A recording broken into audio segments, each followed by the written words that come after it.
আসসালামু আলাইকুম। আজকের আমি বিকেলের নাস্তায় বুট রান্না করব। আগেই আমি বুটটাকে সেদ্ধ করে নিয়েছি। এখন কড়াইতে তেল গরম করে এখানে আমি শুকনো মরিচ দিয়ে দিলাম, পেঁয়াজ কুচি, আদা কুচি দিয়ে এটাকে ভালোভাবে নাড়াচাড়া করে পেঁয়াজটা একটু নরম হয়ে আসলে এখানে আমি বুটটা ঢেলে দিলাম।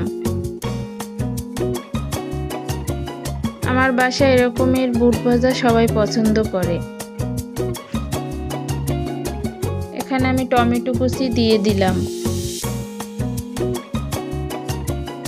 তারপরে কেটে রাখা আলু, একটু আদা বাটা, একটু রসুন বাটা, একটু পেঁয়াজ বাটা এটাও আমি দিয়ে দিলাম।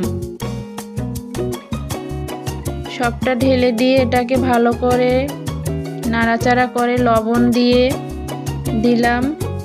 এখন আবার একটু ভালো করে নাড়াচাড়া করে এতে হলুদ গুঁড়ো, মরিচ গুঁড়ো, সামান্য পরিমাণে জিরা গুঁড়ো, ধনে গুঁড়ো দিয়ে ভালোভাবে উল্টে পাল্টে নাড়াচাড়া করে এটাকে ভালোভাবে কষিয়ে নেব যাতে মশলাটার গন্ধটা চলে যায়। এই যে দেখেন, আমি এখানে মাংসের রান্না করার মশলা ছিল আমার আগে, সেটা আমি দিয়ে দিলাম। সেটা দিয়ে আমি ভালোভাবে রান্না করব, কষিয়ে নিলাম। এই যে দেখেন আমার বুটের কালারটা কত সুন্দর দেখায়। আমি একদম কষা কষা করে এটাকে ভেজে নিয়েছি। এখন আমি এখানে একটু পানি দিয়ে দেব যাতে মশলাটা বুটের ভিতরে ঢুকে। আমি বুটটাকে আগেই সকালে ভিজিয়ে রেখেছিলাম। এই যে দেখেন আমি ঢাকনা দিয়ে ঢেকে দিয়েছি, এটা ফুটে উঠেছে। এখন আবার একটু নাড়াচাড়া করে দেব। আমি ওই প্রেসার কুকারে এটাকে সিদ্ধ করে নিয়েছি আগেই বুটটা। এই যে দেখেন আমি তেজপাতা দিতে ভুলে গিয়েছিলাম, এটা এখন আমি দিয়ে দিলাম।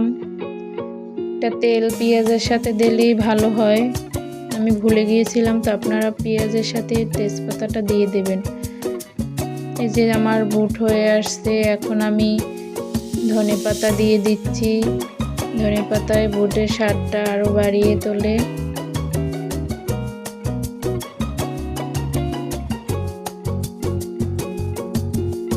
আমাদের বাসায় সবাই একটু হালকা নরম পছন্দ করে, একদম ড্রাই পছন্দ করে না। এটাকে বিকেলে মুড়ির সাথে আমরা সবাই খাবো।